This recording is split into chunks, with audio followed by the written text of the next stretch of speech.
Good evening and welcome to the Town of Riverhead Planning Board. Today is Thursday, November 2nd, 2023. If we could stand for the Pledge of Allegiance. Pledge allegiance to the flag of the United States of America and to the republic for which it stands, one nation, under God, indivisible, with liberty and justice for all. All right, I have a little bit of laryngitis tonight. I apologize. I do have my tea with honey, so I'm going to try to go through this the best I can. We have one public hearing this evening, 48 Cromer Avenue Site Plan Amendment with Heather Trojanowski.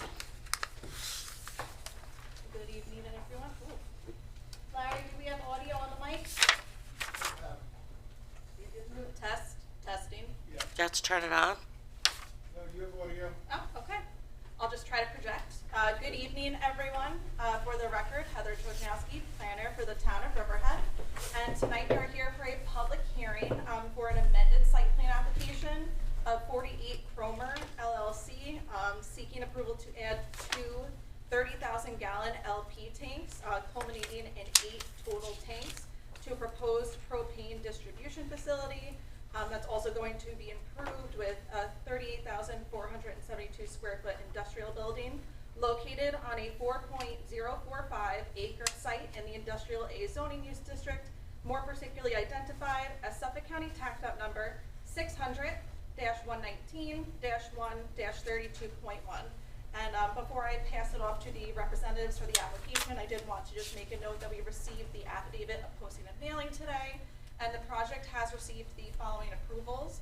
They received a special permit from the town board by resolution number 2020-477, dated September 15th, 2020, for the construction of the facility, and that included 9 propane tanks. Then they received final site plan approval from the planning board for resolution number 2022-052, dated June 2nd of 2022, for the construction of the facility with 6 propane tanks. They do have a current building permit that was issued on October 27th of 2022. Construction at the site has commenced, and they are back here before the board seeking approval to add those 2 additional tanks. So without further ado, I will hand it off to the representatives. Can everybody hear me okay? Yes. No, it's good. That mic's not on. Good evening, board members. Martin Senlowski, here representing 48 Cromer LLC with regard to the application. Just to highlight where we are currently, we're in construction. We are approved. We have in the previous application, whenever we discuss this project, we always refer to this project as safe storage of LP. That was a consistent theme that we had when we discussed this earlier when we got the original approval. We say that because it does meet all NFPA requirements, and not only does it meet the requirements, but it also exceeds the requirements in that when the town board approved us for the 9 tanks of the special permit, they required that we install a deluge fire system, which we will do because it's a condition of the approval. So we not only meet, but we exceed the code. As Ms. Trojanowski had indicated, the special permit was for 9 tanks. The fire marshal had reviewed and approved the plans for 8 tanks, because initially we started with 9, which you could do under certain conditions allowed by the fire marshal. We didn't want to go there because of the special permit and the discussions. They said, well, that's a little bit much, so we went to the 8 tanks separated, which is exactly the plan that you have now in front of you. So we went to the 8 tanks. That was reviewed and approved by everybody, including the fire marshal, based on our fire safety plan. So after that, we started construction. As you would know right now, around the globe, there's a lot of uncertainty. There's a lot of uncertainty with our energy, etc. Realistically, from day 1, when we started the application, the applicant is seeking the 8 tanks that we originally were going to be approved for. That we changed to 6 because of certain factors with the approval process back then. Really having reserve is very important. I mean, reserve fuel in case there is a supply chain cutoff. To have that reserve is very important. Right now, since we're in construction, it is the perfect time to add the tanks. That would give us the opportunity to adjust the suppression system for 2 groupings of 4 tanks, as opposed to the 1 grouping of 6 tanks. So now is the time really to do it, cost effectively, and it makes the most sense. With that said, I would just want to make one last comment, and that is there was a correspondence provided by the Riverhead Fire District's attorney. I have a copy. I could pass this up. Is that okay? Sure.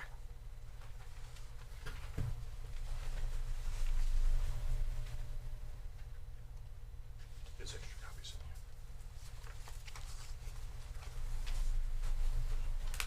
here. There was a correspondence provided with a great deal of fanfare about an incident in Shirley in 2011. And there was an incident with LP Gas in the area of, I think it was a Kohl's store there. And the attachment to the correspondence submitted had actually a print from an online article about what happened there, and it was an incident. However, that article was from January 1st. This actually happened on January 1st. I think it was a January 2nd article. What I'm giving you is a January 4th article of that same year. As it turns out, this was a tank buried behind the stores that a truck would come and fill for them to use that fuel for heating in the stores. This has nothing at all to do with an NFPA-approved transfer station. In fact, what had happened here, as it notes in the report, in the article, it cited a faulty cap and human error. It notes that the key unanswered questions were, who put the plastic cap on the valve and when, because there was an illegal valve. It was supposed to be a metal cap. Somebody put a plastic dust cover over it. Why was the fill valve in the open position when he arrived? So what happened, the guy arrived. This is like the guy delivering fuel to your house. So when he arrived, the wrong valve was open in the open position when he arrived. He thought that open valve was the line that went to the stores, supplying them with fuel. So he left that in the open position, opened up the other extraction valve, and connected his truck to it and started pumping 9,000 gallons of LP. And that's what caused that whole event. Citing this as a reference, which we're actually very thankful that the district did it, because it shows this board the difference between safely stored LP fuel at a transfer station versus a tank that did not have, no required permits obtained during upgrade work on this tank to meet new standards. This is the equivalent of comparing the fuel tank you have in your basement and having a man coming to fill the fuel tank to heat your house. It's the equivalent of comparing that to the Northville tanks. This is not what we are. This was a problem waiting to happen. Our tank is plant is totally safe. It's designed that way and meets all requirements. So I just wanted to add that to the record, that you have the article, and that's all we have to offer at this point. We'll open up the mic. Yeah, Yes. I had a question for you. Yes. What do you have in place as far as security systems on the tank facilities? Ray, would you want to answer it?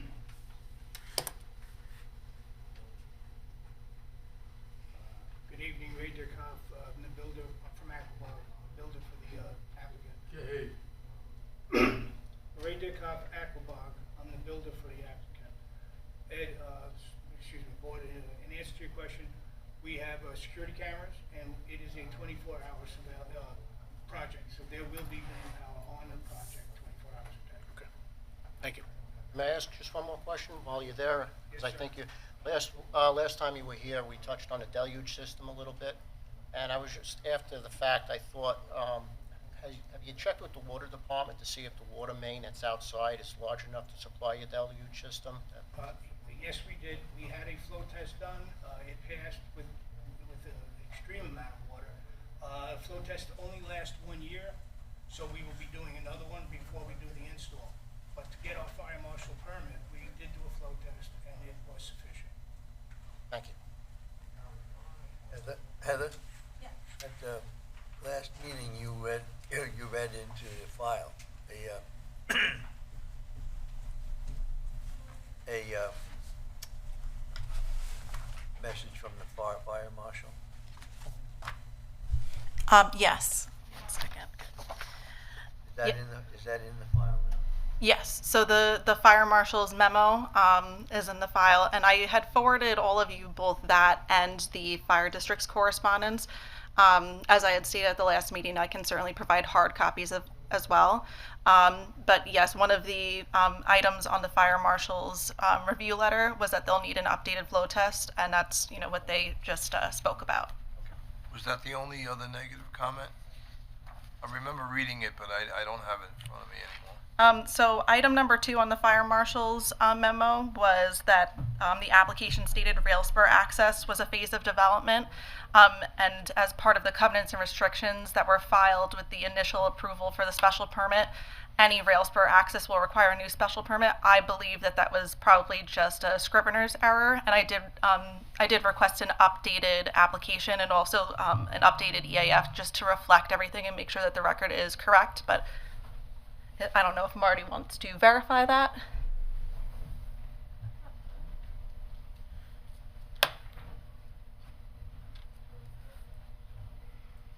Yeah, just to clarify, the rail spur is not part of the application. If there may, I think there was an erroneous note that wasn't changed on the original plan. So that is going to be revised for the final, Mylar and the final check and signing of the Mylar. Yeah, there was no rail spur access on the site plan. It was just on the application. So that's what would need to be corrected, just for the record, to make sure everything is consistent. Where is it? And the fire marshal requirements that were in that letter, again, when the 8 tanks were approved, our fire safety plan and all of that other information that was requested was part of that original application. So that was already addressed upon our original permit. Where is the rail spur? There's a rail spur that runs the curved side of the property. Basically, there's a rail spur that runs along that from the Long Island Railroad. Oh, I see. The eastern side. It would be the southeastern Yeah. edge of the property, starting on Cromer and wrapping around Right. the property. That is correct. Okay. So we amended made the note on the application that was an error. Yeah, so obviously we want to make sure that all of the fire marshal's comments are, satisfied and everything is hashed out and consistent prior to moving forward. Good. All right, thank you. Heather, I'm sorry.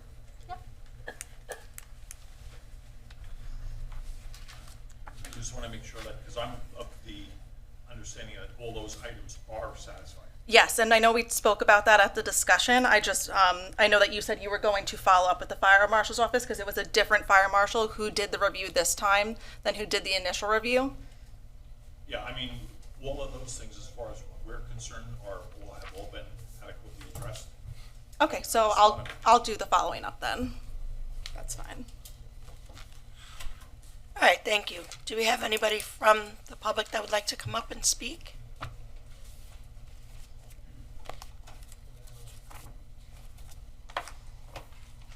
Yes, good evening. My name is Jonathan Brown. I'm the attorney for the Riverhead Fire District. My address is 737 Roanoke Avenue, Riverhead, New York, 11901.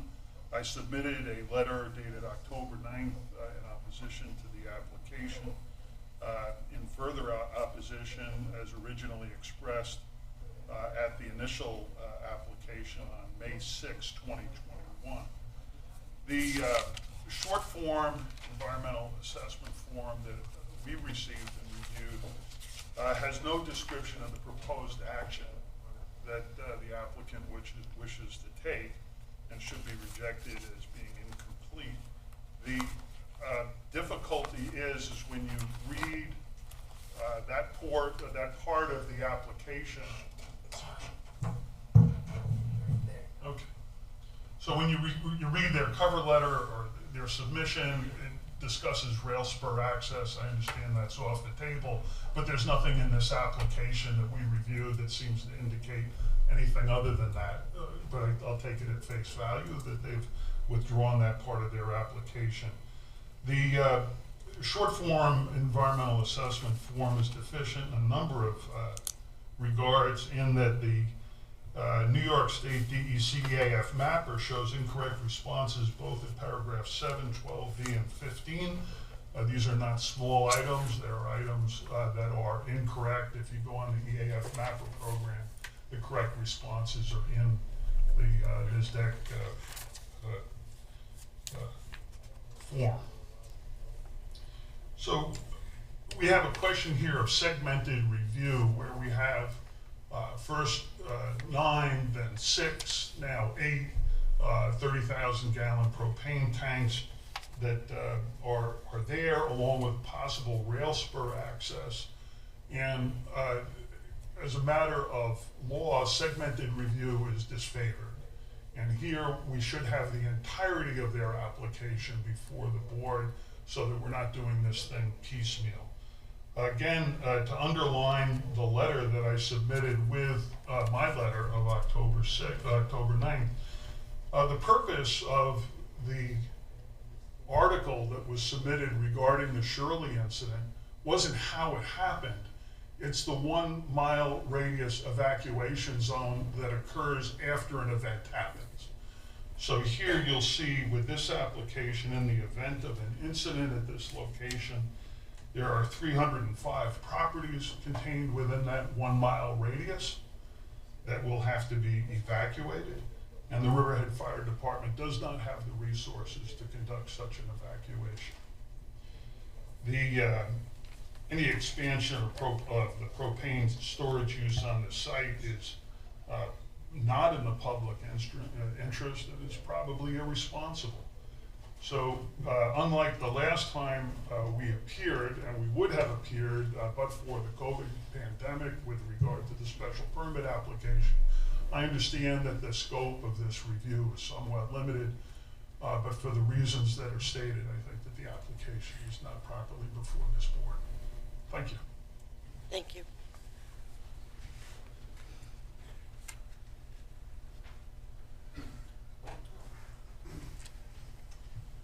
I just wanted to add that with regard to the seeker application, we had really filled that out as it applies to just these 2 tanks. All of those other things on the mapper were all part of the original application. We have a DEC permit. We have all of the permits that were required with regard to those items on the application. So we really filled it out as not, that would have been a response relative to the original overall application, but we're already past that. We're already there. So that the application is all with regard to 2 tanks to an already approved site plan. As to the evacuation issue, I'm a little bit confused on that because the fire district already has that. The NFPA 1720 requires the fire district to have plans for events, such as Agway. They have a lot of fertilizers. Paraco has a lot of gas. They already have a plan, in effect, for whatever the response plan is, based on the Paraco application.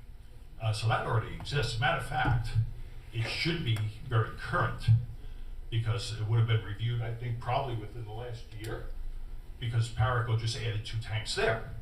So I would assume that they've already reviewed it and updated it based on the 2 additional tanks that Paraco just added. I don't know what the approval process was on that. I'm only talking about our property. But matter of fact, if you look at page 1 of the report from planning, I don't know if you have it in front of you. There's the aerial picture, and you can see the 10 tanks on the Paraco site. So those were installed within the last year and a half. So that would have been reviewed, and it's mandated by NFPA that the fire district have that plan in effect, which I'm assuming they do. So I just think that Mr. Brown is not totally briefed on that there are I'm assuming there is a plan because it's required by NFPA for the fire district to have that. And obviously it was a review of the expansion of the tanks next door. So my position is that already obviously exists. I hope it does because it's responsibility of the district to have that. So thank you. All right, thank you. Anyone else?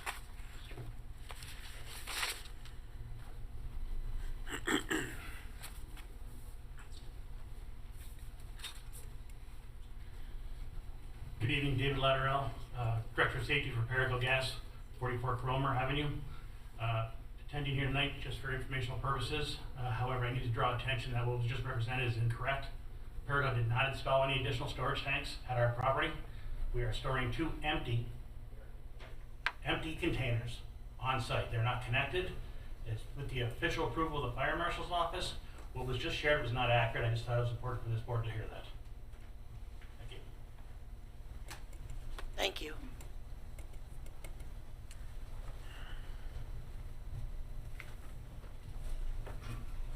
Again, I'm only here to discuss our application. The information we have, this is from the town planning office.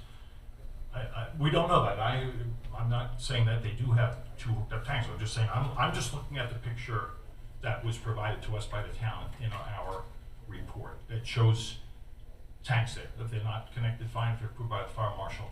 There were some other issues on the other part of the site plan where the access driveway has a scale and parking in the access driveway, which would have been approved also, I presume. But all of those things, or the way I look at it, doesn't even have it appears our fire access had to be maintained in a certain manner. Now there's parking in the fire driveway and a scale. And if you have an aerial that's got to get a hose stream on there and they have to put out their stanchions, and one stanchion's on the scale, one's on the road, does that affect the fire truck? I don't know. I'm not. Let's just keep it to your project. Yeah, that's all we're doing. But I'm only saying that, my own point is that we're not, I'm just looking at what the information was that was provided in the aerial to us, that's all. And I assumed that there was a site plan and I assumed that there was a review based on us just seeing the tanks there. I'm not making any claims that there was anything, wrong or illegal. We're just strictly about our site. All right, thank you. Anybody else? Do we have anybody on Zoom? I don't see anybody with their hand up. No? Okay. We got nobody. Nobody? Okay, we'll make a motion to close the public hearing for 48 Cromer Avenue. So moved. Second? Vote, please. Bear? Yes. Monero? Yes. Hogan? Yes. Dennisesky? Aye. Woski, yes. All right, let's move on to our discussion items. First, we have Riverhead PGC LLC facet and site improvements with Heather. Do we have representatives for the application here for Riverhead PGC? Looks like we do.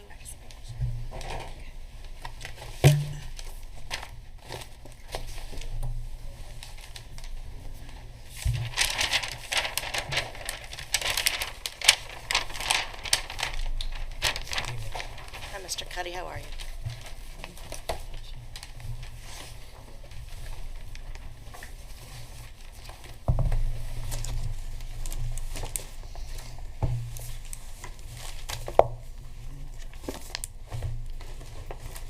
Okay. All right. Good evening, everyone, again. For the record, Heather Trojanowski, planner for the town of Riverhead. And before you is a site plan application proposing to perform improvements at an existing commercial site related to the reuse of approximately 53,493 square feet of existing vacant space within a shopping center known as Riverhead Plaza. And this is to allow for 2 new tenant occupancies. The proposed improvements consist of facade repainting and signage, new storefront doors, accessible ramps, the milling, repaving, and restriping of the existing parking lot, new site lighting, landscaping, drainage, and then also an interior demising wall within the existing building.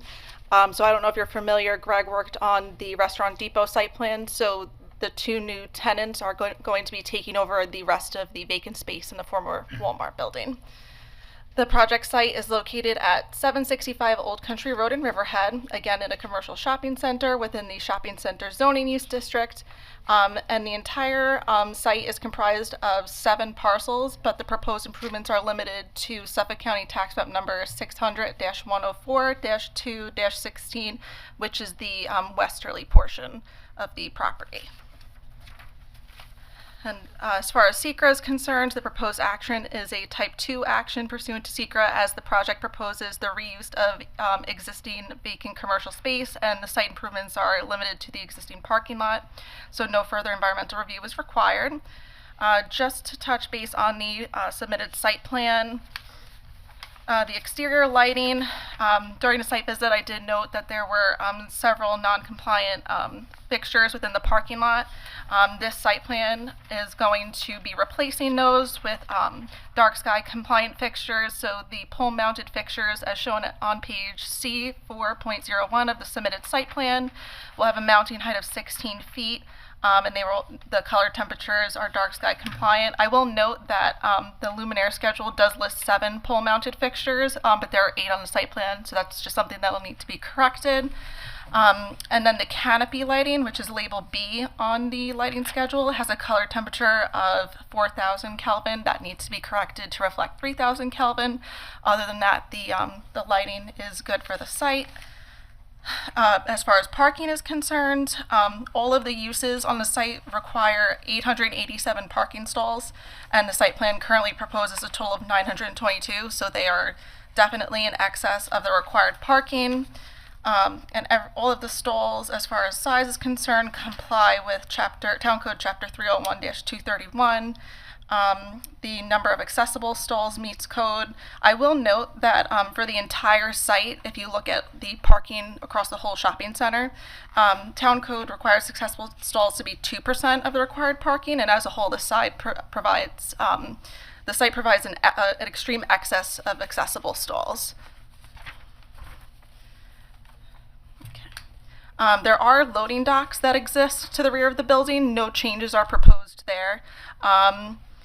The only modifications being made to the rear include the direct replacement of a prefabricated metal stairway and a canopy over an existing door. I did note that there are multiple dumpsters behind the building that are not screened. I'm not sure if they are, for the proposed tenants or if there are other tenants within the shopping center, but they do need to be fenced per town code and properly screened. And one suggestion I'm making is that the existing chain link fence along the western property boundary be replaced with a stockade fence or similar. They did that for the Restaurant Depot portion of the site, and it looks really nice. It provides good screening and some privacy for the residential properties How high that are is over that there. fence, Heather? Hmm? How high would that fence be, the stockade? I think the stockade that was currently installed is 6 feet. Yeah. Okay. 6 feet. So it would be to match that, or again, something similar, just because, as you can see in the picture I provided, you could see right into these people's backyards, so it'd be good just to provide a little more privacy. Absolutely. And one other suggestion that I wanted to make as far as the landscaping is concerned, I do know that they are looking to match the landscaping that was approved as part of the Restaurant Depot site plan application, but I will note that knockout shrub roses, they're not particularly disease resistant, nor are they salt tolerant, so I would prefer to see maybe a native evergreen plant. I did list a couple of alternatives in the staff report. If the applicant or their landscape architect, if they're okay with that, I can make that a condition of approval, because I do have a resolution on today to approve this. And also the shade trees that they are proposing in the landscaped islands, I would prefer to see maples to match the other side of the site, just because the columnar trees don't really provide much shade in a parking lot.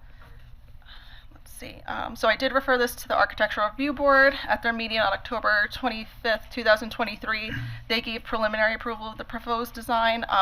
The applicant, they're going to need to address some changes and obtain final approval from the ARB prior to final approval from this board. So ARB wanted some more differentiation at the furniture store, some more glass area, and then planters in the pedestrian area along the front of the building. I'm not sure if the applicant or their design professional, if you've looked at that. Or The you have planters plans? on the front Yes. side? Yeah, I believe the applicant had plans to replant those planters. Okay, perfect. The existing ones that are there to replant them, yes. Yeah, so as a condition of approval, they'll just have to get the okay from ARB for their plantings. I'm sorry, Andrew Kelly with VHB Engineer. Let's see. I did refer the site plan to the town engineer. They reviewed and approved the submitted site plan. I sent it to the fire marshal. I haven't received any comments back yet, but obviously that would be a condition of approval. If they need any changes made, those would have to be put into revised plans. And then I forwarded over to water and sewer, waiting for their comments as well. So my recommendation would be that tonight the planning board classify this as a type 2 action pursuant to SECRA. And I also recommend that administrative approval be granted, subject to the conditions I had outlined in the staff report, unless the applicant objects to any of them. One point, I know behind Restaurant Depot, we put some signage about trucks idling and things like that. I'd like to see the same thing done on this. No truck idling, so the neighbors. Yeah, I believe that's in town code, but if they're okay with putting up signage to Yes, enforce that's it. fine. That's fine. Oh, and for the record, if everyone, Mr. Oh, Cuddy, if you I want will. to state your name. Yeah. I'm Charles Cuddy. I represent the applicant. Next to me is Dennis Flynn, who's the architect, and next to him, who's introduced himself, is Andrew Kelly, who's the landscape architect. So we're pleased to answer any questions. I would point out, as Heather noted, that this finally fills after 10 years, this vacant site. So we'll now have 3 tenants and be complete. That's fantastic.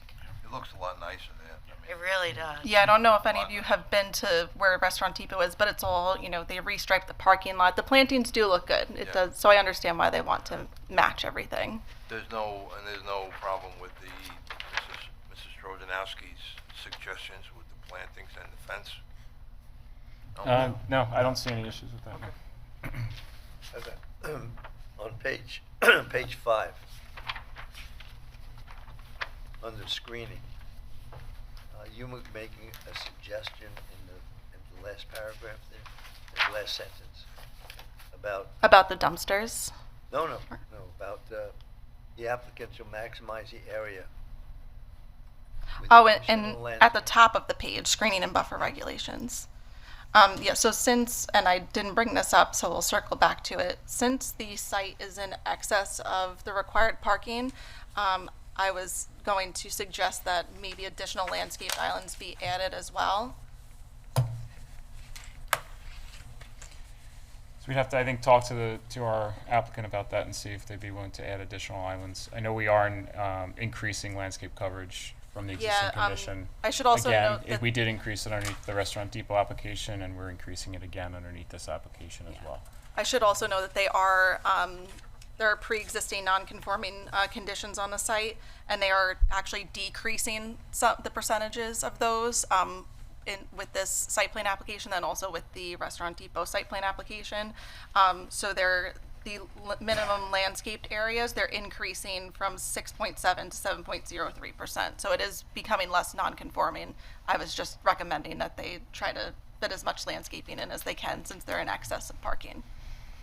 Very good. I have one more question. Okay. On the north side of the parking lot, between County Road 58 and the lot and the actual parking, there's a whole area there of parking which is for no reason. I mean, what is it for? Because it's not for overflow or anything like that. No, and I don't believe the stalls that you're talking about that have frontage on 58 are counted in the required parking Right. as part of the site plan application. Right. I'm not sure if they're there to serve where Gala Fresh is, or if it's for Firestone, but those are on a separate, I believe they're on a separate tax map number. They are. So, yeah, they are, but they are included in the total Oh, they spaces are? provided. Okay. Correct. Yep. And they are to service a portion of the Firestone and the Galafresh Oh, yeah? market. Yep. Okay. People do use them. Okay. Parking Yeah. spot right there. Heather, just one question. With the, everyone's talking about the planting so much.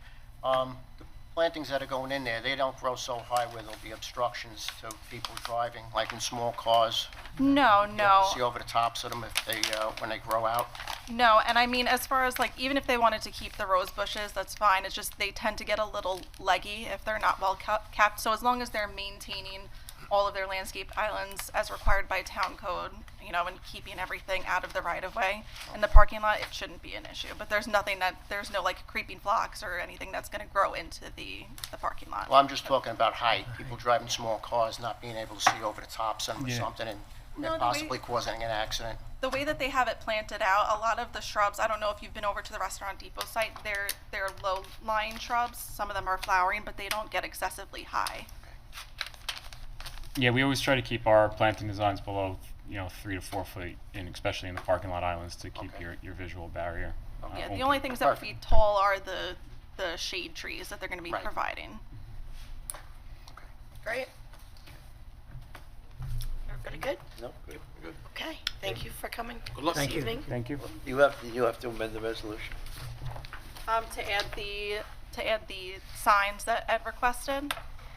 Yep. Yeah, we can, so when you vote on it, I guess we'll just vote as amended, and as a condition, I'll put that they need to revise the plans to reflect the no trucks idling signs. Perfect. All right, let's move on to East End Commons facet improvements.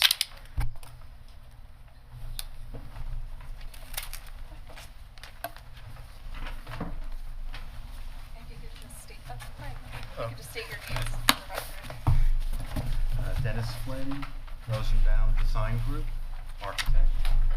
Chris Bizagno, Robinson Muller Engineering, engineer, civil engineer.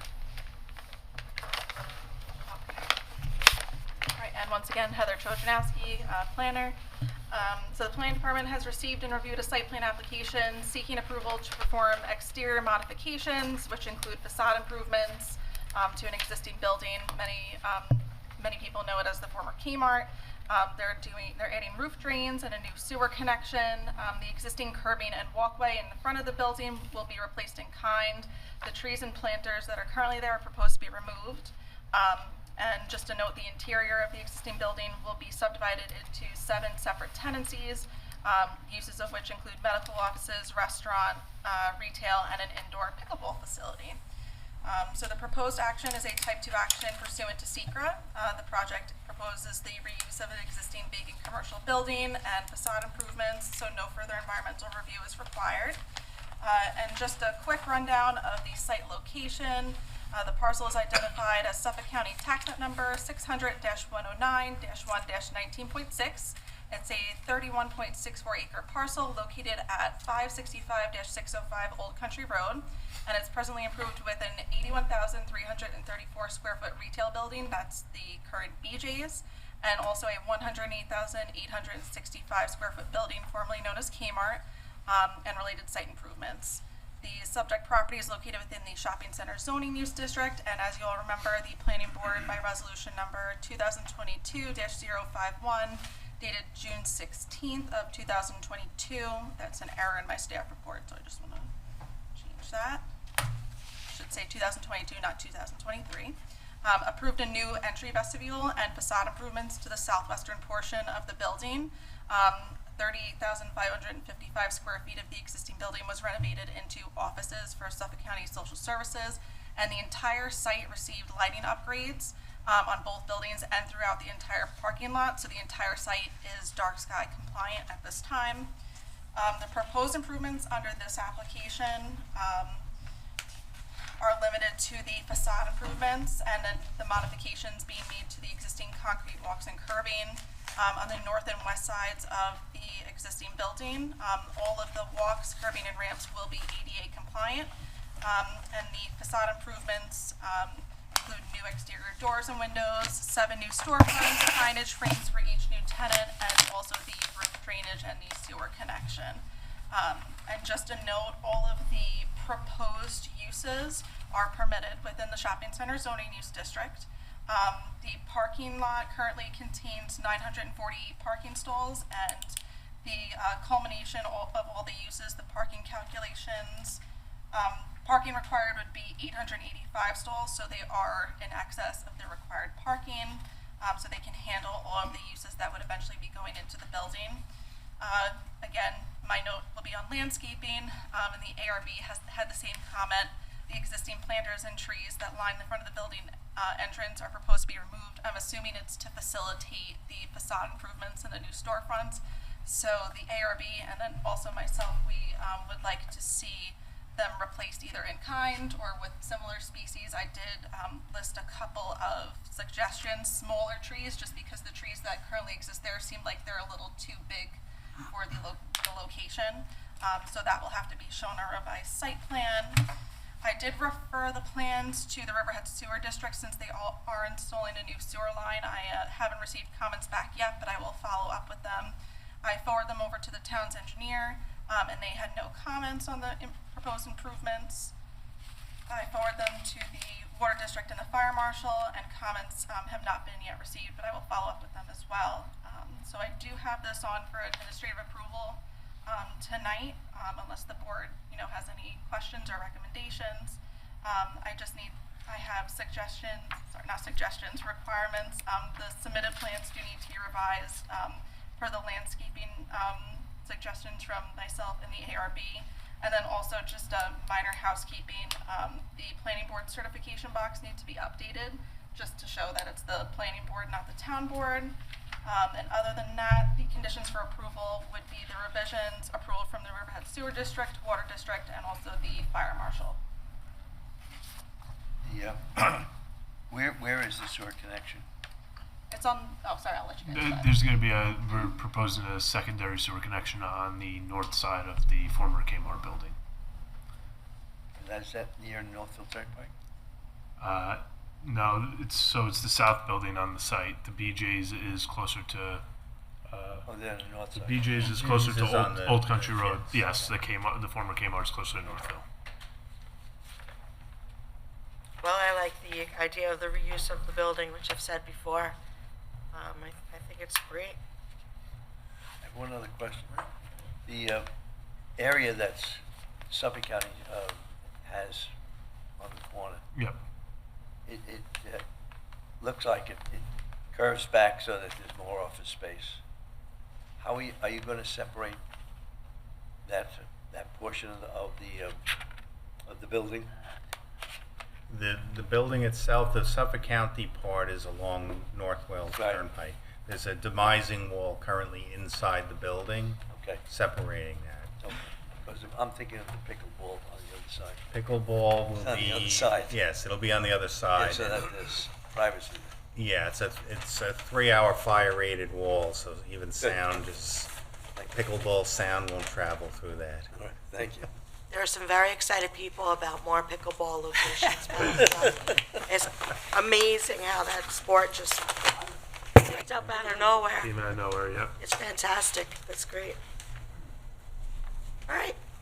Great. So the board doesn't, and you guys are good with the Yeah. conditions of approval? Yep. Okay, perfect. Very good. Good luck. Thank you. Thank you. Thank you. Okay.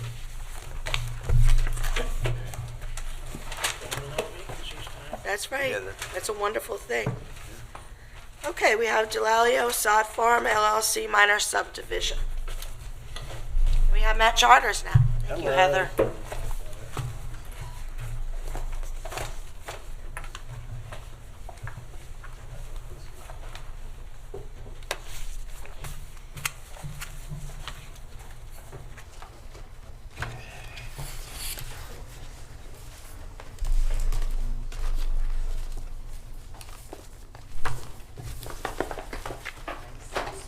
Just get settled. Thank you.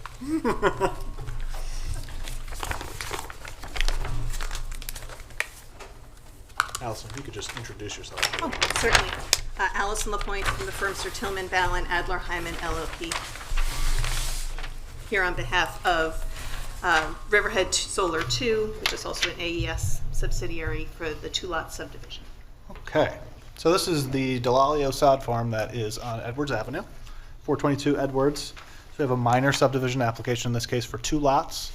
As you can see, they're relatively oversized. This is to allow for the solar company to take ownership of one of the parcels. That's Riverhead Solar 2. That's a New York State reviewed and approved solar project, so that's beyond the town's approval.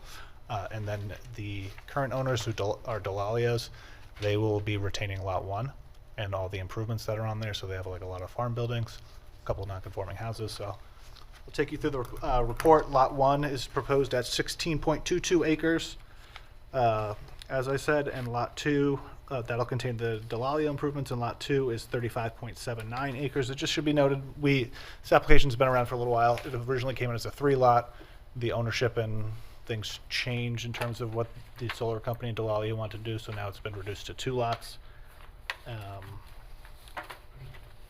This is part of another subdivision, which is the Edward Fadoon and William C. Fadoon subdivision, which I believe was filed in, I want to say, the early 80s. There is a covenant on the property that there could be no further subdivision until such time that a minor or a major subdivision is filed with the planning board, which they have done, so it meets the requirements of that covenant. 52-acre parcel. If the board's familiar, there's an existing solar farm to the south, some more solar to the northwest, and then solar across the street as well. Lots of solar.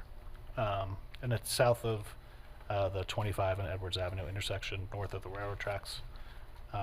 Unlisted action pursuant to SECRA. A little bit more work to do for the applicant before we recommend making a secret determination. On site, they do have a CO for a frame garage, 2 barns, a pump house, a shop, and 2 single-family residents. I'll just note that in terms of zoning, they will either need to legalize those 2 houses. There's another number of options that they can do, because once you change the makeup of the lot, you lose your right to non-conforming uses. It's called continuance. So they'll either have to tear them down or convert them to a conforming use, which the applicant's aware of, and they know their options, which I believe they're working towards a solution. The ZBA, or there's the possibility of this becoming ag labor housing under a separate application. I don't want to get too into depth on it, but they're aware of the situation and what needs to be resolved. They have to resolve this before we can approve. Correct. Further. Before we can approve the map, they'll have to resolve it. Just another matter, wetlands. There are 3 wetlands on the property. As the board knows, our wetlands map is a little bit old. It's from the 70s. 1210, which I believe is, you see on page 2 of my staff report, it's mostly on the property, it's shown mostly on the property to the south, and the jurisdictional lines go into this property. It was found to not be a wetland. And then the other 2, which are 1303 and 1305. 1305 is to the northeast. It looks like it's probably just a depression in the farm field. However, in this case that it is mapped, we'd recommend that someone who's certified in wetlands mapping, which is not me, go out and investigate, make sure it's not a wetland. And then also the same applies for wetland 1305, which is to the southwest. There is a pond on the property to the south, and the jurisdictional line goes up. It looks like it could be a drainage swale, but my recommendation is just have someone verify so we know if it is or if it isn't. Water District did give us comments back. There's a 12-inch main serving the existing improvements. If there's going to be a need for a water service on on the new lot, they'll need to apply for it, obviously, and get approved. Highway Department I haven't heard from. Ag Advisory, this will go because this is in an ag district. They have to review things that are in ag districts. It's been referred to the Health Department, and it's also been referred to the Planning Commission. So my recommendation is now get the wetlands sorted out, and we can come back and do SECRA. Did you say that this is going to be for,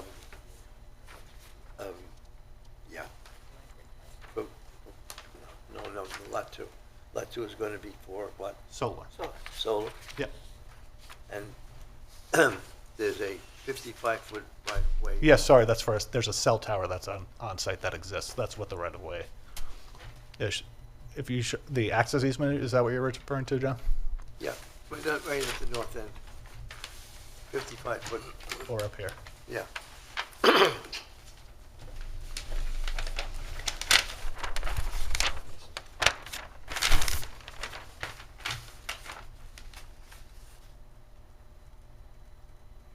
Oh, the flag? Yeah. The flag, yeah. That is shown, I think that's just how the lot's configured now from the original subdivision. So I don't know where the solar company is going to take access from. I can assume it's going to be somewhere on Edwards Avenue.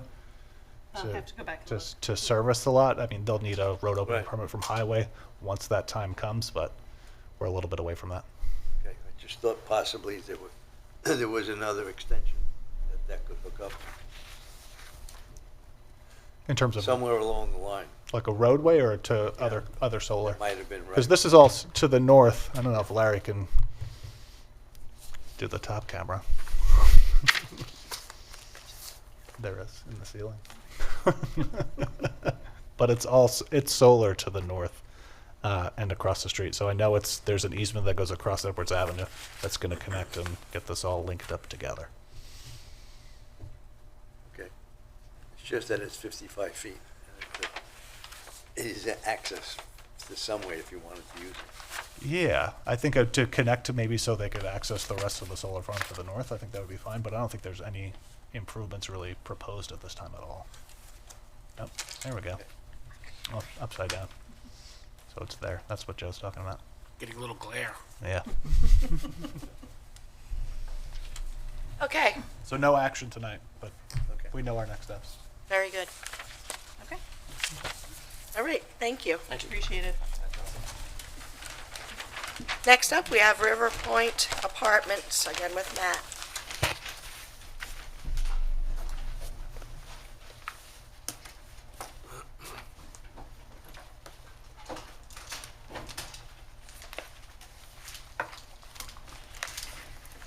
Have a seat. Hello. Introduce yourself to the record if you need to. My name is Jeff Scher. I'm a landscape architect with Grind Up Architects. I'm sorry, what was your last name? Scher, S-C-H-E-R-R. Oh, yeah, well, that might be easier. Yeah. Oh, Would you turn Matt. upside down, Matt? There you go. Yeah.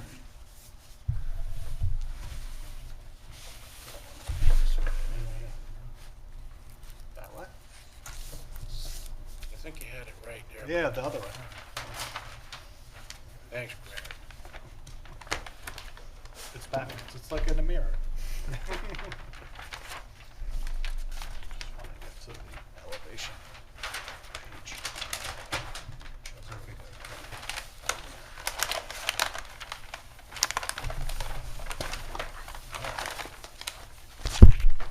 I'll get this eventually. Nice. Yeah, so this is, the site's comprised of 9 buildings containing 135 units. We're doing a facade renovation. We've worked extensively with the ARB and the town. We're doing facade renovations and interior renovations of the buildings. We're also doing site improvements. The site improvements include some landscaping and lighting. Landscaping, we're going to renovate the streetscape. And then the lighting, we're enhancing the lighting to improve safety on site and just promote wayfinding in general, to improve wayfinding for the residents. And then the overarching goal of this project was to sort of blend. It's a multi-use, a mixed-use area. So there's residential and commercial. So this we felt was like a good point to blend the two together. So we wanted to improve the curb appeal, and by doing that, we created with the town and ARB, and the help of that, the design leans more towards the residential feeling from a curb appeal. So we went with the craftsman style, as you see here. There's some updates to the windows. There's a lot of restrictions that we have with the current architecture of the building, but we feel we've done a nice job with this, and again, just improving the overall streetscape and blending it back into the fabric of the community by creating a more residential curb appeal. Did you by chance use the Town of Riverhead's pattern book? We did, yes. You did, okay, good. This is good. And tonight he got the heavy lift for me. Oh, sorry. No, that's okay. That's okay. This is 821 East Main Street, River Point. The board is aware. It's a little bit of an outdated apartment complex next to where the former social services was, just to the southeast of the old town hall. If you can see, I can just use this for everything now. This is how it looks now. The buildings were built in the late 60s. It's in much need for a little improvement to give the residents like a very nice place to live. Are they changing anything in the interior? Inside, they're just reconfiguring. I don't think the units are getting bigger or smaller, just updating, changing some walls around, but nothing. Bringing them up to ADA standards. Correct. That's part of this and as just well. bringing them into today's modern look. You saw So that people would have to be moved out of the. just during renovations, but I don't think that Yeah. I don't know if they're completely removing people. Yeah. I think that if during the renovation they'll put them up in somewhere else, but they'll move back into their original apartments. Yeah, they'll be able to go back in.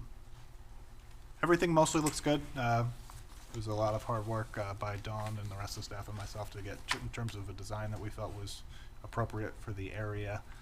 Just a couple of notes that I have. There's an existing PVC fence on the site, so if you're familiar, like along the road, there's a beige PVC fence. They're also changing some fencing to black aluminum, which looks very nice.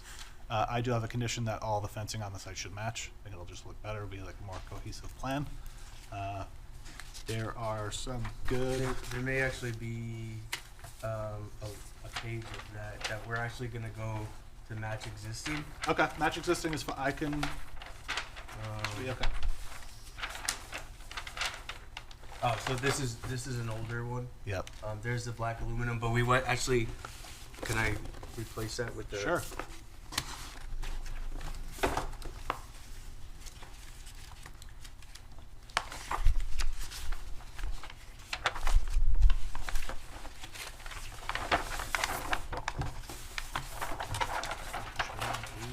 So we went with a bit of a craftsman style in the front, and it's gonna be about a 4 foot, 50% max open, or greater than 50% open for safety regulations, and then, but it sets up the curb appeal nicely to the street because it allows for layering in the landscape, so you can have like different perennial shrubs and then the fence, and it creates a nice separation between public and private spaces, so people can feel like they have their own front yard that's separated from the public sidewalk space. And just visually, it looks nice. It sets the buildings up. From the That's curb great. appeal, so. Yeah, just so there's going to be a community garden within the complex. They're resurfacing all the playgrounds, reconfiguring them a little bit. So it's a good project. That's fantastic. Yeah, I have it on for administrative approval today. If the board has any questions. I thought that you came in before, did you have a poster board rendering or something? Yeah, that was another project, but. Oh, okay, I thought I pertained to this. But we did have some renderings, but I have the site plan that's rendered, so this is kind of nice and green to look at. But the idea is to, again, just soften the streetscape and the curb appeal to make it a more residential and welcoming facade to the community of Riverhead at large, but then also for the residents living there, there's a couple of tweaks, but it just makes a more welcoming entry to living. Before you mentioned about putting lighting in for safety, do you consult with anybody like the local police department or anything to see what their opinion is of Yes, where the we lighting should be? And There's sort of a layering of lighting, right? So we're within, so one of the lighting regulations that you all have is 14 feet is the max for pole lighting. So we brought all of that down to 14 feet. And we wanted to create sort of a hierarchy or a layering of lighting in a lighting design. So we have in the parking lots, it's a little bit more lit for safety and ease of use, but then as you get into the space, you bring it down to more pedestrian level. So you have lower lights, like 10 to 12 foot for pedestrian, and then we have bollard lights as well, just to enhance wayfinding. And then in the backyards, we have it lit, but it's not overly lit because we don't want people to have lights coming into their windows. We have a photometrics evaluation as well, so the light spill does not, it's all contained on site. It's in here, it's in the package that was submitted, but. It's all dark skies compliant? Dark skies compliant, and John, to your point, we have like a working group on this property. It's the town, planning, Dawn and also with the chief, just on some site security issues that have been sort of an issue on the past. So we're all working together to solve them. Some new gates on the property. It's And it's all Turning around, it's 300K, no max, no more than that. So it's a nice softer light throughout the site. It's all matching. Very good. Fantastic. Good. That's wonderful for the residents and for the neighborhood. Yep. Yeah, it'll be Great. Good project for everybody. Yes, absolutely. Thank you. All right. Thank you. Thank you for coming out this evening. Thank you. Thank you all for having me, and have a great night. Thank you for your work. Okay. Let's move along to Riverhead Cider House outdoor patio and tasting room expansion. I'm sorry, I should have given you a second more time. It was good timing, too.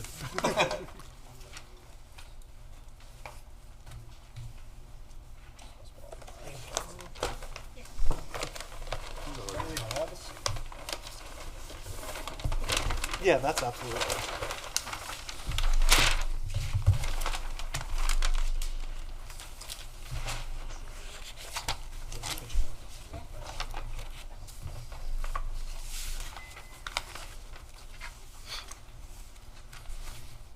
Okay.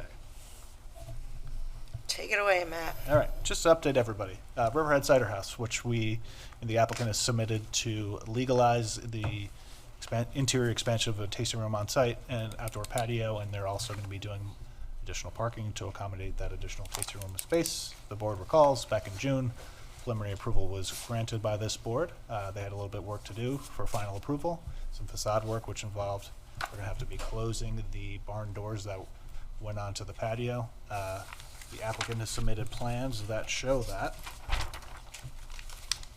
Show you. A little small, but.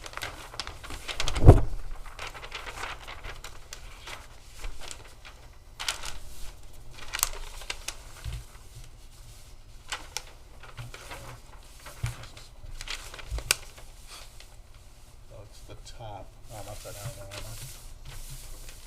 How's that? It's a little small.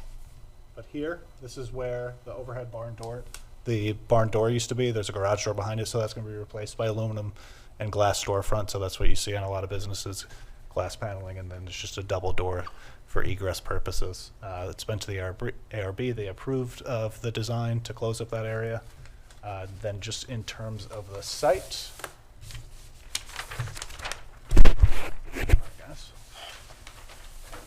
see on this, it's the expanded patio area. As a condition, we did ask for additional evergreen screening along the patio area. That's shown here. This is the additional parking area. I have a resolution prepared for final approval. If the board notes there is a condition for no future expansion of the use, which was agreed upon for preliminary approval. It's quite a long resolution. A lot of work went into it to resolve the issues of the site. I don't know if the board has any questions or if John has any questions about the resolution, but it's So that covenant is going to be filed. has to be filed before the map is signed. And Mr. King, you understand, this is it. It's the end of the road, that covenant. Got it. That's it. Got it. Questions, concerns, comments? What's happened with that other room that was part of the original approval? So that's the room that they expanded into. So that the board did approve the expansion in the preliminary approval, and that's what's shown on the final approval as well. Yep. Obviously, they have It to was an indoor expansion. It did indoor. not add any Yeah. square footage Correct. to the footprint of the original building, which was at one time a warehouse with tractor trailers going in and out of there, and I would never want to see that happen again. So, all right, that's it. Thank you. Thank you. Sweet.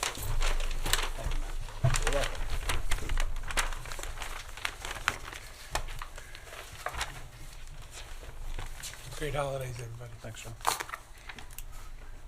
All right, now we get to hear from Greg Bergman. on Carson Woods major subdivision.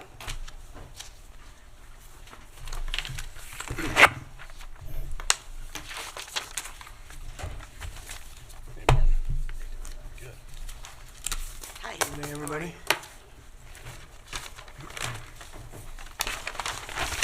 Oh, yeah.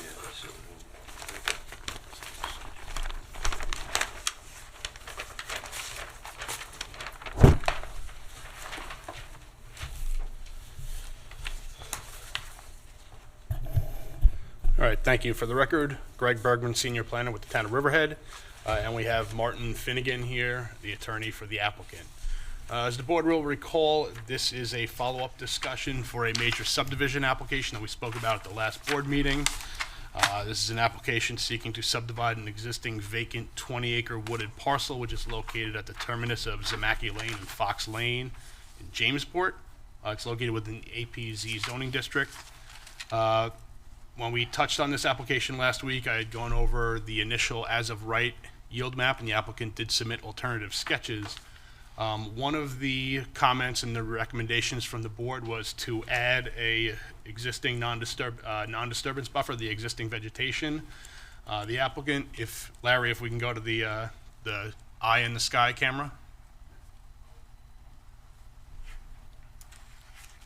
He's working on it. We're on it over there. Oh, all right, awesome. So the applicant revised the plans per the board's comments. It now shows a 50-foot non-disturbance buffer, which was, it connected the large plot of open space with that segmented part of open space. Will provide 50 feet to keep that existing tree line, so that way as you're heading west on Main Road, you're gonna see that existing tree line, so it'll keep that nice little wooded area across the preserved farm field up here. As a result of the inclusion of that 50-foot buffer, as the board recalls, the original sketch plan 3 that we were looking at had about 60% preservation. The goal of the clustering subdivision within the APZ zoning district is to get to 70%. It does allow the board to go as low as 50. With the inclusion of that 50-foot buffer, it gets the total preservation of this parcel up to 64.1%. Among the features that the town code has the board look at and take into consideration when reviewing cluster plats, number one is the location extent of prime agricultural soils. Number 2 is the location of wooded areas. Number 3 is the location and extent of natural features. In this area, this is sort of one of the last remaining large tracts of wooded area. So I would consider the vacant wooded area to be a unique natural feature. So I would support, and I do have a resolution on to approve both the as-of-right yield, which the board's consulting engineer had approved, and he had approved in concept sketch 3. Again, we just had the inclusion of the 50-foot buffer, so. That went down from 9 to 8. So yes, the as-of-right yield of the subject property, which takes into account the inclusion of the 55-foot wide right-of-way, areas reserved for drainage and all the other features. The as-of-right yield map demonstrated that they could create a total of 9 residential lots in this subdivision. The sketch plan reduces that to 8. One of the reason being is that they get out of the Long Island Workforce Housing Act. So they are going to be 8 market rate units. They do not get that density bonus or the provisions of the Workforce Housing Act for that density bonus. So I do have a resolution on for the as-of-right yield map approval and to approve sketch plan 3 as the preferred cluster. Again, I did put some wording in there that the board finds that the preservation of 64.1% of the tract as open space satisfies the purpose and intent of cluster subdivision, and it proposes to preserve 555,304 square feet or 12.9 acres of wooded land, which are to remain in its natural wooded state. So really just moving this along. If the board is amenable to it, we can move forward with the resolutions. It'll allow the applicant to prepare a preliminary plat. Once we get to the preliminary plat stage, that's when we classify the action under SEQR and send out to involved agencies, one of them being the Riverhead Water District. The reason it doesn't go to the Water District prior to a preliminary plat is we need to be sure how the subdivision is going to be configured so that they can take into account what the design for the water supply system is going to be. I'd like to thank the applicant and planning because this is a really smart map. I think you guys all did a great job. Credit to you, Ed. I mean, you're the one who brought up the 50-foot. Just one little item, but even coming off Fox Road, everything on this really came together nicely, I think. Thank you. So, and there is no egress and ingress on Zemacki Lane. That's correct. When we went over it, it was, even in pre-submission meetings, it was identified that it's more appropriate to come off Fox, because then when you come on Manor, it goes down to a 35-mile-per-hour speed limit on Main Road, a little bit calmer. So, I mean, like I said, I will give credit to the applicant through the pre-submission process. I think it has just been a very smooth process and ultimately will result in a good project. Great. Let's hope that continues. Yeah. Yeah, we continue, sir.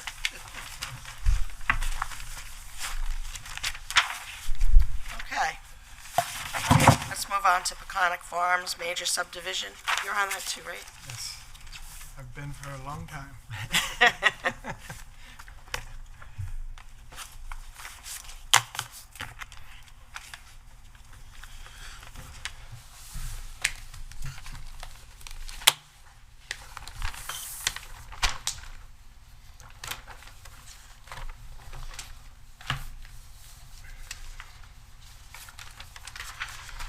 All right, so again, so this is a,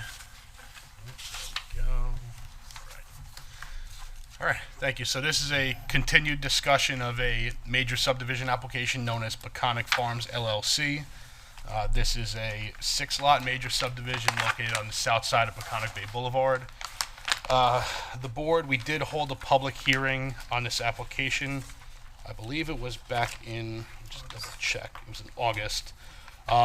At that public hearing, we heard from a number of residents in the neighboring areas.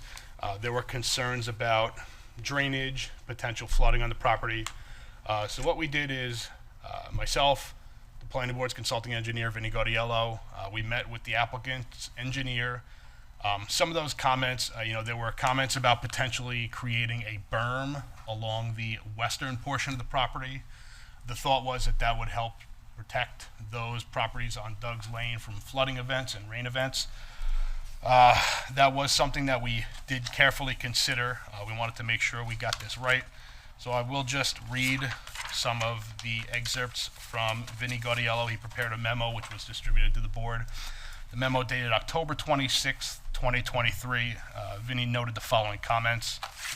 That the flooding conditions that have been recorded on the subject property appear to be the result of stormwater runoff from significant rainfall events under specific circumstances and/or floodwaters. Presently, there is no drainage facilities on the subject property, and there is the potential for ponding in the lower elevation areas of the site, including the southwest corner of the parcel. We have reviewed with the applicant's engineer the option of constructing a berm along the west property line of the site in an effort to protect the adjacent parcels from flooding. However, that improvement could potentially impede the flow of stormwater in either direction across and/or through the southern line of the subject property. We agree with the applicant's engineer that if stormwater runoff or tidal waters accumulate at the end of Doug's Lane, it now flows out of that area along the southern property line of the subject parcel, and that a berm could block that flow and prolong a standing water situation. We note that the proposed subdivision design would not change the existing natural flow of stormwater in that area. He did summarize that he did recommend preliminary engineering approval. There were some minor issues with the road and drainage design that are contained within that memo.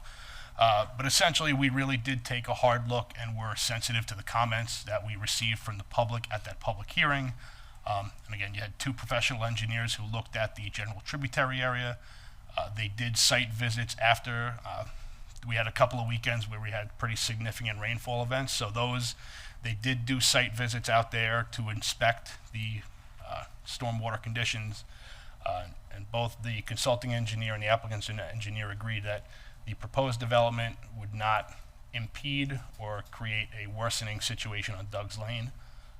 That is not to say, this application will not fix the flooding and stormwater problems on Doug's Lane. That's its own separate issue. It's not the applicant's responsibility to address that.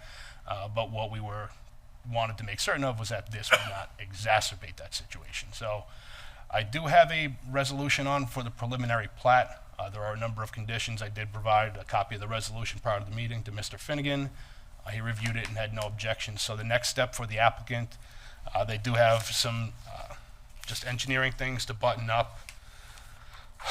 There were conditions that I did speak with Eileen Powers about, just regarding maintenance of the open space area, which actually, now that I'm here, I want to touch on that too. One of the conditions is that the individual lot owners collectively within the subdivision shall be responsible for the maintenance and care of the open space area depicted on the preliminary plat, and that a homeowners association shall be formed and shall act as a mechanism for performing said maintenance for the lot owners. We also would like to see, prior to final approval, we want to see a maintenance plan. One of the comments that did come up at the public hearing was that the property, being that it was not actively farmed, was sort of becoming overgrown with ryegrass, really kind of potentially creating a haven for ticks and other, nuisance animals. So prior to the approval, and something that will be incorporated into the HOA management of the property, will be a maintenance plan, whether it's periodic mowing, just to ensure that that area does not become overgrown and become a nuisance to the neighboring areas. Very good. I know that you worked hard on this. Yeah, this one's been floating around for a while, but again, through the review process, I think it ultimately yields a good project. So I noticed that there's a post and rail fence that's proposed along the property lines. Post and rail fence. Yeah. Yeah. I mean, on the plan, Post and rail, it's on my drawing.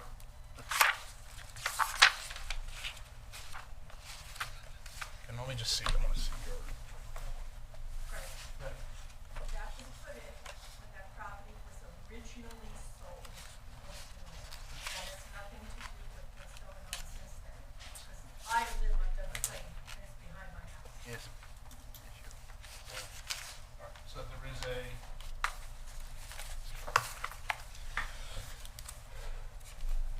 So there is a note right here, proposed post and rail fence that goes along the Right. rear of the, it'll separate. So again, it'll separate the developable areas of each individual lot from the non-disturbance buffer. That non-disturbance buffer contains that berm, which is along the southeast side of the property. That is a berm then. There is a berm. That berm will not be disturbed. This hatched area along the southeast portion of lot numbers 1 through 5 will be non-disturbance. Craig, question. Is not the HOA something that the builder, owner, developer should be setting up? This way, when everyone knows, everyone buys it, they know that they're subject to? Yes. Right. Okay. Yes, and that is. I that thought is you said after it was. No, this is. I mean, that they'll. Just checking. Yeah. The drainage recharge area, that's going to be maintained by the town? No, this will be a private. It's going to be a private roadway. The roadway is not designed to town specifications, so that's going to be a condition. And we will, when we get to the final plat, there's going to be several notes on this property regarding proximity to active agricultural operations, notice of protected farm practices. There will be a note that the road is not designed to town standards and shall never be dedicated to the town. So no, that will be, the maintenance of that recharge area will again be something that we'll need to see in the maintenance plan for the open space and drainage areas. Theirs and not ours. Correct. Great. All right. Thank you. All right. Thank you.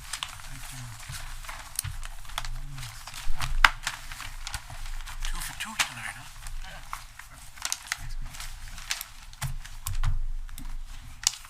Just to clarify, when we call the resolutions, when asked if the board calls 93 as amended, there's a reference in the resolution at 6B, which this is for River Point, that references the black aluminum fence. As you saw, they're going to be doing white. Just going to change the condition that all fencing shall match on site, Perfect. if the board's good with that. All right. And also, just sorry, well, to jump on the amendment train, I did, prior to the meeting, I did I'm distribute. I did distribute to the board. I highlighted a copy of that Peconic Farms major subdivision preliminary approval. On page 3 of the resolution, Which resolution? the Peconic Farms major 97. subdivision. Okay. resolution number 97. I did on page 3, and it's the copy that's highlighted. I modified number 3 of that resolved. I spoke with Eileen Powers, and just to read into the record again, you do have a copy of this, but number 3 now reads that the individual lot owners collectively within the subdivision shall be responsible for the maintenance and care of the open space area depicted on the preliminary plat, and that a homeowners association shall be formed and shall act as the mechanism for performing said maintenance for the lot owners. So if I could just ask the board to vote on that resolution as amended. Sorry, one more. Okay. Train kept it rolling. Resolution 2023-091 for Riverhead PGC. So it'll be voted on as amended. We're adding under number 7, condition number, it's going to be letter G. Prior to signature, the plans must be revised to reflect the following. We're going to add the signage that Ed requested. So addition of signage at rear of building near the loading dock to reflect no truck idling. Which resolution? 91. Yeah, 91. Okay, first one. First one. So addition of signage at the rear of building near the loading dock to reflect no truck idling. And then item letter B, rather, landscaping plans shall be revised to the satisfaction of the planning department, just to keep that general, because, they agreed to change the plantings, but I don't know if they're going to add additional landscaped islands. So. Okay, fair enough. All right, is there anyone that would like to come up and comment on the resolutions? Come on up.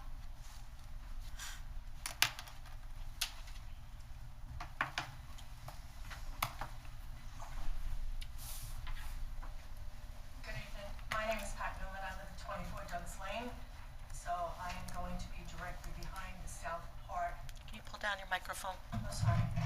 I will be directly behind the south part of the land that is going to be left vacant.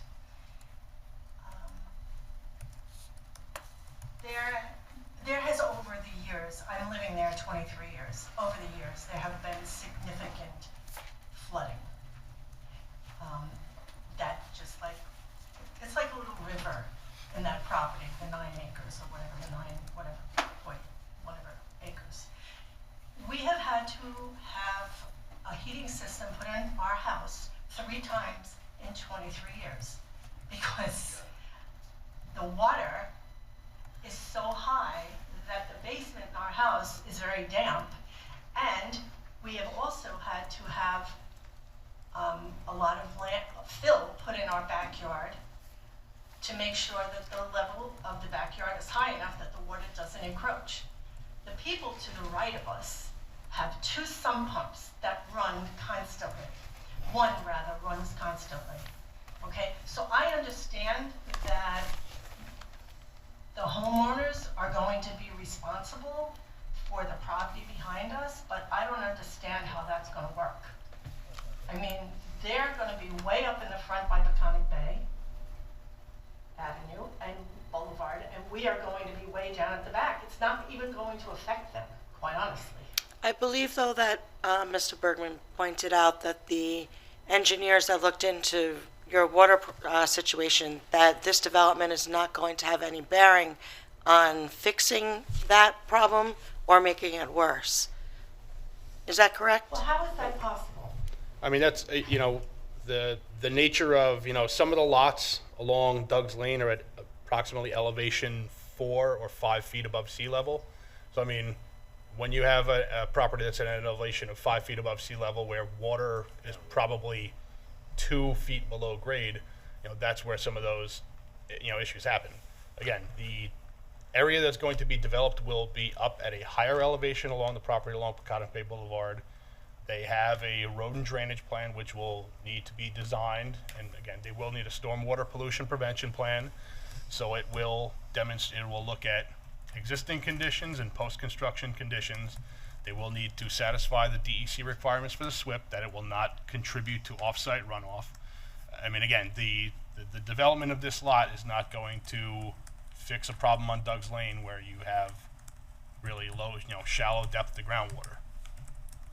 But again, it's been reviewed by both the planning board's consulting engineer, and again, the rear of that parcel, there's about a 4.99 acre area open space, which will remain natural. So there's going to be no development in those lower elevations on the subject property. Okay. When the property was originally a farm, we never had flooding, okay? When the property was sold over to whomever purchased it initially, they took out the berm that was next to the parking lot for the East Creek Marina. And since they did that, the water, when we have a major hurricane or major storm, the water comes up from Peconic Bay, up through the ramp that goes into the parking lot, and then it comes over into that piece of property. I mean, I don't know if these people really understand. They might, but we live there, and so we know that this is what happens, okay? And as far as leaving the property dormant at the back part of the property where we're going to be living, where we live now, this summer has been the worst summer we've had with rodents, mice, mosquitoes, etc. And I think these things really need to be addressed, not just left fallow. This way, you know, whatever happens, happens down there. I mean, we've never had that problem before. So, thank you very much. Thank you. Anyone else? I'd like to move resolution number 91 as amended for the Riverhead PGC LLC. So moved. Second? Vote, please. Bear? Yes. Nenaro? Aye. Hogan? Yes. Nacesky? Aye. Woski, yes. I'll move resolution 92, classify for SEQA and grants administrative approval for the site plan at East End Commons. Second? Vote, please. Bear? Yes. Nenaro? Aye. Hogan? Yes. Nacesky? Aye. Woski, yes. I'll move 93, River Point Apartments, granting administrative approval for the site plan application. So moved. As amended. As amended. As amended. As amended. Sorry. Second motion. Vote, please. Bear? Yes. Nenaro? Yes. Hogan? Yes. Nacesky? Yes. Woski, absolutely yes. I move resolution number 94, Riverhead Cider House Outdoor Patio and Tasting Room Expansion. Resolution granting final approval for the site plan application entitled Riverhead Cider House Outdoor Patio and Tasting Room Expansion. So moved. Second motion. Vote, please. Bear? No. Nenaro? Aye. Hogan? Aye. Nacesky? No for reasons stated. Woski, yes.